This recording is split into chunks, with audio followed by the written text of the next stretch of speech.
পুরো মধ্যপ্রাচ্য জুড়ে চলছে তৃতীয় বিশ্বযুদ্ধের উত্তেজনা। আমাদের হাতে এসেছে গুরুত্বপূর্ণ আপডেট আন্তর্জাতিক সংবাদ। শুরুতেই থাকছে তেহরানে আবাসিক ভবনে ইসরায়েলি বাহিনীর হামলায় ২০ শিশুসহ নিহত ৬০।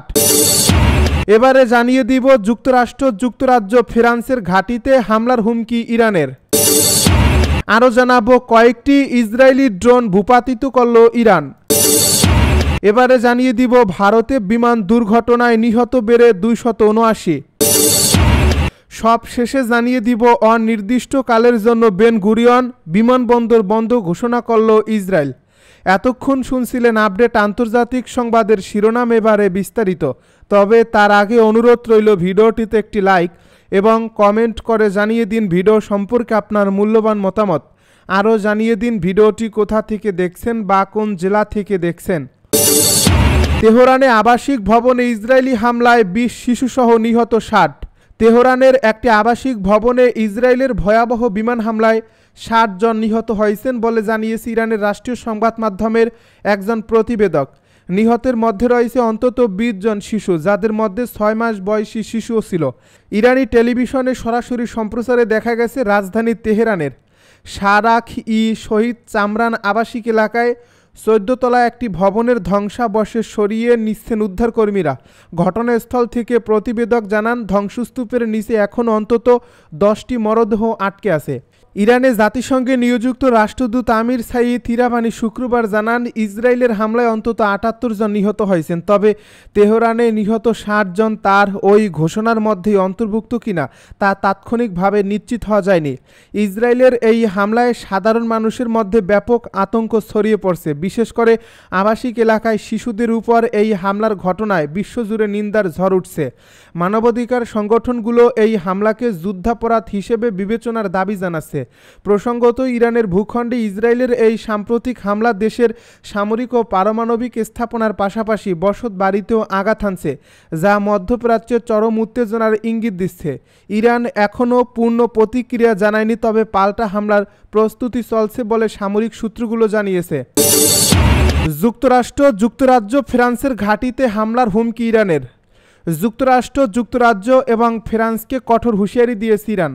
এসব দেশ যদি ইসরায়েলের উপর হামলা ঠেকাতে সাহায্য করে, তাহলে এই অঞ্চলে তাদের ঘাঁটি ও জাহাজগুলোকে লক্ষ্যবস্তু করা হবে বলে হুঁশিয়ারি দিয়েছে তেহরান। ইরানের রাষ্ট্রীয় গণমাধ্যমের বরাতে এ খবর জানিয়েছে দ্য গার্ডিয়ান। ইরানের আধা সামরিক মেহের নিউজ এজেন্সি সরকারের একটি বিবৃতির বরাত দিয়ে বলছে, যে কোনো দেশ ইসরায়েলের উপর ইরানি হামলা প্রতিহত করতে অংশ নেবে সেই দেশের সব আঞ্চলিক ঘাঁটি, যার মধ্যে পারস্য উপসাগরীয় দেশগুলোর সামরিক ঘাঁটি এবং পারস্য উপসাগর ও লোহিত সাগরের জাহাজ ও নৌযান অন্তর্ভুক্ত, ইরানি বাহিনীর লক্ষ্যবস্তুতে পরিণত হবে। শুক্রবার ভোরে ইসরায়েলি হামলার একদিনেরও কম সময়ের মধ্যে তেহরান প্রতিশোধমূলক হামলা চালিয়েছে। এই হামলা ঠেকাতে যুক্তরাজ্যের ক্ষেপণাস্ত্র প্রতিরক্ষা ব্যবস্থা অংশ নেয়নি বলে মনে করা হচ্ছে। ক্রমবর্ধমান উত্তেজনার মধ্যে ব্রিটিশ সরকার তেহরানে তাদের দূতাবাসের কর্মীদের নিরাপত্তা পর্যবেক্ষণ করছে বলে জানা গেছে, কারণ তারা প্রতিশোধের মুখোমুখি হতে পারে বলে আশঙ্কা করছে। ইতিমধ্যে যুক্তরাষ্ট্র এবং কানাডা ইরানের রাজধানীতে তাদের দূতাবাস বন্ধ করে দিয়েছে। এদিকে ইসরায়েলের প্রতিরক্ষা মন্ত্রী ইসরায়েল কাৎজ ইরানকে নতুন হামলা নিয়ে হুঁশিয়ারি করছেন। তিনি বলছেন, ইরান যদি ইসরায়েলে আর কোনো ক্ষেপণাস্ত্র হামলা চালায়, তবে পাল্টা হামলা চালিয়ে তেহরানকে জ্বালিয়ে দেওয়া হবে। এএপির প্রতিবেদন থেকে এই তথ্য জানা যায়। কাতসকে উদ্ধৃত করে এক বিবৃতিতে বলা হয়, ইরানের স্বৈরশাসক দেশটির সাধারণ মানুষকে জিম্মি করে রেখেছেন। তিনি এমন পরিস্থিতি তৈরি করছেন যার জন্য ইসরায়েলের সাধারণ মানুষদের, বিশেষ করে তেহরানের বাসিন্দাদের চড়া মূল্য দিতে হবে। কয়েকটি ইসরায়েলি ড্রোন ভূপাতিত করছে ইরান। উত্তর পশ্চিমাঞ্চলের সালমা সীমান্ত অতিক্রম করা কয়েকটি ইসরায়েলি ড্রোন ভূপাতিত করছে ইরান। শনিবার ইরানের রাষ্ট্রীয় সংবাদ মাধ্যম নূর নিউজ এই তথ্য জানায়। খবর সিএনএনের। সংবাদ মাধ্যমটি জানায়, ইসলামিক যোদ্ধারা ইসরায়েলের পাঠানো ড্রোনগুলোকে ভূপাতিত করতে সফল হয়েছে। এ ড্রোনগুলো ইরানের সীমান্ত লঙ্ঘন করেছিল, তবে এ ঘটনার প্রেক্ষিতে ইসরায়েলের পক্ষ থেকে কোনো আনুষ্ঠানিক মন্তব্য আসেনি। শুক্রবার ভোরে ইরানে বড় ধরনের সামরিক অভিযান চালায় ইসরায়েল। সেই হামলায় ড্রোন ছিল অন্যতম প্রধান অস্ত্র।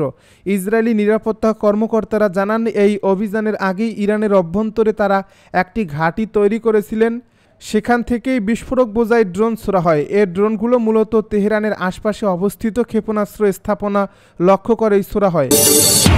ভারতে বিমান দুর্ঘটনায় নিহত বেড়ে 279।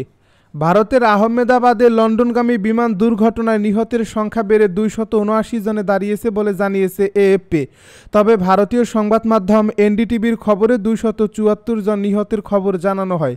এয়ার ইন্ডিয়ার বরাত দিয়ে এএফপি জানায়, লন্ডনগামী ফ্লাইটটিতে 169 জন ভারতীয়, 53 জন ব্রিটিশ, 7 জন পর্তুগিজ এবং 1 জন কানাডিয়ান যাত্রী ছিলেন। এছাড়া বিমানটিতে 12 জন ক্রু সদস্য ছিলেন।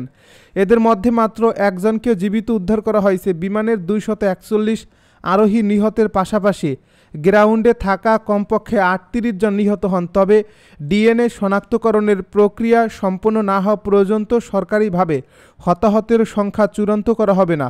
এদিকে বিমান দুর্ঘটনা তদন্তের জন্য যুক্তরাজ্য ও যুক্তরাষ্ট্র থেকে বিশেষ তদন্তকারী দল ভারত এসেছে। যদিও ভারত ইতিমধ্যে ঘটনার তদন্ত শুরু করেছিল। অনির্দিষ্টকালের জন্য বেন গুরিয়ন বিমানবন্দর বন্ধ ঘোষণা করল ইসরায়েল।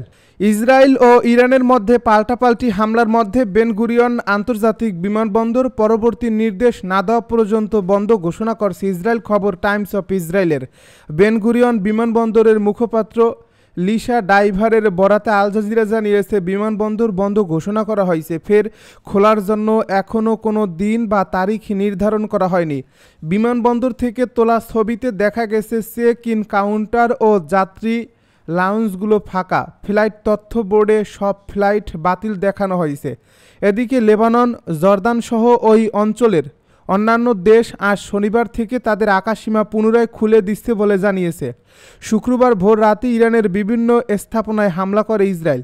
এই হামলায় ইরানের শীর্ষস্থানীয় সামরিক কর্মকর্তা সহ উচ্চপদস্থ 20 কমান্ডার নিহত হন। এছাড়া দেশটির 6 পরমাণু বিজ্ঞানীকে হামলায় নিহত হয়েছেন। এর জবাবে ব্যালিস্টিক মিসাইল দিয়ে ইসরায়েলে হামলা করে ইরান। আজ শনিবার দুই দেশের মধ্যে পাল্টাপাল্টি হামলা চলছে। ইরানে হামলা চালিয়ে যাওয়ার ঘোষণা ইসরায়েলের। ইসরায়েলি প্রতিরক্ষা বাহিনী আইডিএফ জানিয়েছে, তারা ইরানে তাদের লক্ষ্যবস্তুতে হামলা অব্যাহত রেখেছে। টেলিগ্রামে দেওয়া এক সংক্ষিপ্ত বিবৃতিতে আইডিএফ বলছে, ইরানে ইসরায়েলের জন্য হুমকি স্বরূপ লক্ষ্যবস্তুতে হামলা চালাচ্ছে দেশটির বিমান বাহিনী। তাদের উদ্দেশ্য ইসরায়েলের জন্য সব রকম হুমকি নির্মূল করা। এর আগে শুক্রবার রাতে ইরানের পারমাণবিক ও সামরিক স্থাপনা লক্ষ্য করে ইসরায়েল প্রথমে হামলা চালায়।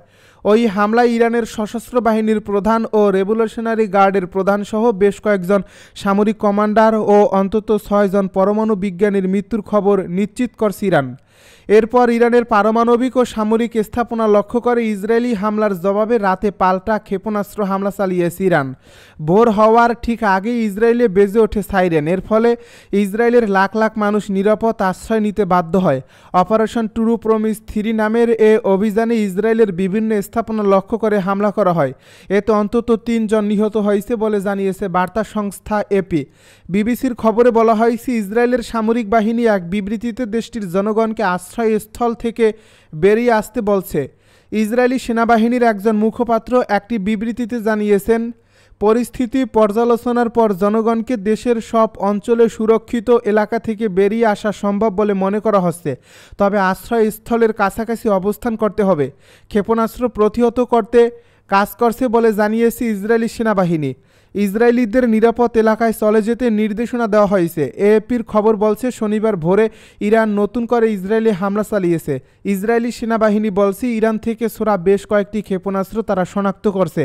ক্ষেপণাস্ত্র হামলা থেকে রক্ষা পেতে ইসরায়েলের অনেক অঞ্চলে প্রতিরক্ষা ব্যবস্থা চালু করা হয়। ইরান ইসরায়েলে পাল্টা ক্ষেপণাস্ত্র হামলা চালানোর পর ইসরায়েলের বিভিন্ন অঞ্চলে প্রতিরক্ষা ব্যবস্থা সক্রিয় করা হয়েছে। দেশটির সেনাবাহিনী সামাজিক যোগাযোগ মাধ্যম এক্সে একথা জানিয়েছে।